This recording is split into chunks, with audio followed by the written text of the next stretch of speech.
Welcome back to our top story now, to Kentucky, where 4 people have been shot dead at a bank. Now, we've got a witness who's been nearby, and we'd like to talk to her to get some more information. So let's go now live to Sadiqa Reynolds.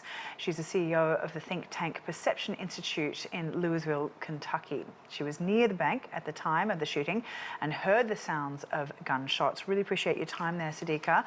Now, it must have been incredibly chilling hearing these shots. Can you describe what you heard and what you did in response? Well, the first thing I did was talk myself out of believing they were gunshots. I bet that would be the thing that would happen with most people.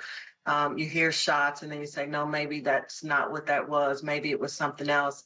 But the shots were followed by a note from someone saying, don't go out. There's an active shooter. Don't go out. And so I took cover. I stayed inside. And I just waited for things to be resolved. And did you have any support, or were there any officials reaching out? What kind of, information did you get following that? I got text messages from people in the building, and then also some friends. People were watching the news, calling because they knew where I was, and so just checking in. It was a pretty scary time. It's really terrible, and my heart breaks for the family members of those who actually lost their lives in the bank. My heart breaks, who I understand may be struggling for his or her life. This is a terrible day in Louisville, Kentucky.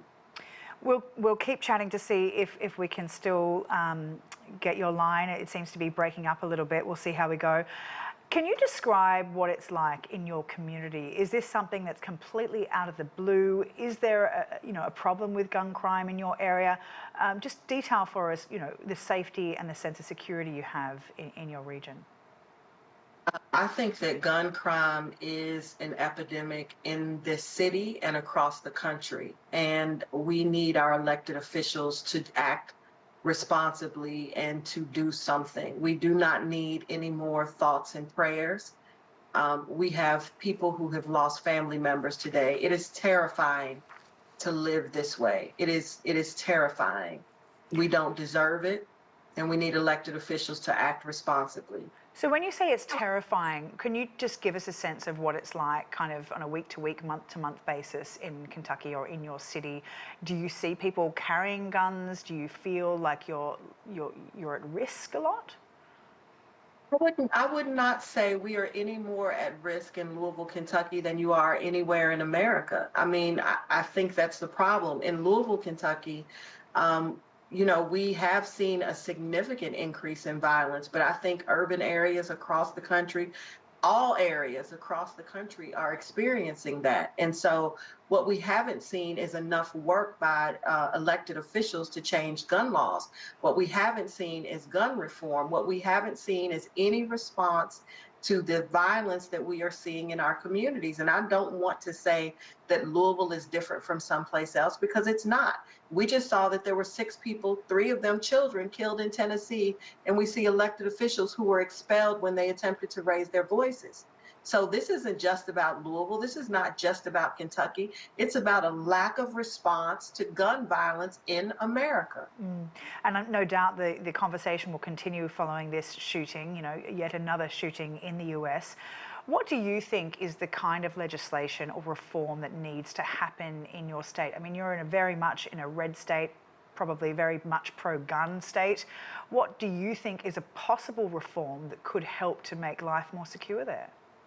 Thank you for the question. I think the number one thing we need to do in the state of Kentucky, we have to allow police and law enforcement to be able to destroy weapons when they are confiscated.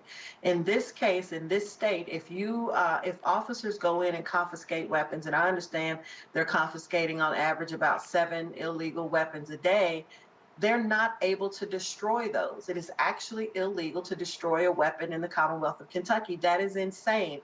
So we take those weapons and they just get recycled in. We need to stop that. That is not smart. We need to have background checks that really, there are certain people that shouldn't have access to weapons. There are some weapons that none of us should have access to. If we are not in the military and fighting a war, we just should not be able to get our hands on those types of weapons. So I think that we are going to have to force our elected officials to cross political lines, to have real conversations about how to keep us safe.